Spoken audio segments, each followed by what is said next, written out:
കായിക രംഗത്തെ വികസനങ്ങൾക്ക് ചിറകേകി ആലപ്പുഴ പത്തിയൂർ പഞ്ചായത്തിൽ സ്റ്റേഡിയം നിർമ്മാണം ആരംഭിച്ചു. ഏറെ നാളത്തെ കാത്തിരിപ്പിനൊടുവിലാണ് പത്തിയൂരിൽ സ്റ്റേഡിയം യാഥാർത്ഥ്യമാകുന്നത്. ഇതോടെ ഫുട്ബോൾ, ഹോക്കി ഗെയിമുകൾക്ക് ജില്ലയിൽ സ്ഥിരം വേദി എന്ന ആവശ്യത്തിന് പരിഹാരമാകും. ഒരു പഞ്ചായത്ത് ഒരു കളിക്കളം പദ്ധതിയിൽ ഉൾപ്പെടുത്തി 1 കോടി രൂപ ചിലവിലാണ് സ്റ്റേഡിയം നിർമ്മാണം. പത്തിയൂർ പഞ്ചായത്ത് വിട്ടു നൽകിയ ഗ്രൗണ്ടിലാണ് സ്റ്റേഡിയം നിർമ്മിക്കുന്നത്. 3 തട്ടുകളോട് കൂടിയ ഗ്യാലറി, പോൾ ലൈറ്റുകൾ, ഡ്രെയിനേജ്, സ്ത്രീകൾക്കും പുരുഷന്മാർക്കും വേണ്ടിയുള്ള പ്രത്യേക ചേഞ്ചിംഗ് റൂമുകൾ, ഭിന്നശേഷിക്കാർക്കുൾപ്പെടെ ടോയ്ലറ്റ് ബ്ലോക്കുകൾ എന്നിവ പദ്ധതിയിൽ ഉൾപ്പെടുത്തിയിട്ടുണ്ട്. സ്പോർട്സ് കേരള ഫൗണ്ടേഷനാണ് നിർമ്മാണ ചുമതല. ഡ്രെയിനേജുകളുടെ നിർമ്മാണ പ്രവർത്തനങ്ങൾ ആരംഭിച്ചതോടെ 9 മാസത്തിനുള്ളിൽ സ്റ്റേഡിയം നിർമ്മാണം പൂർത്തീകരിക്കാൻ കഴിയുമെന്നാണ് പ്രതീക്ഷ.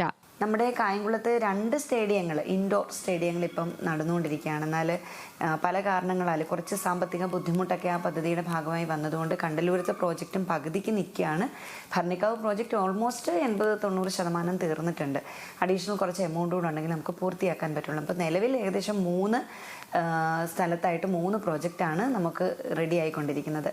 നിർമ്മാണം പൂർത്തീകരിക്കുന്നതോടെ പത്തിയൂർ പഞ്ചായത്തിലെ കായിക പ്രേമികളുടെ വർഷങ്ങളായുള്ള സ്വപ്നമാണ് പൂർത്തിയാകുന്നത്. പത്തിയൂർ പഞ്ചായത്ത് ഗവൺമെന്റ് ഹൈസ്കൂൾ വിദ്യാർത്ഥികൾക്കും സ്റ്റേഡിയം ഉപയോഗിക്കാനാകുമെന്നതും നേട്ടമാണ്. ന്യൂസ് മലയാളം, ആലപ്പുഴ.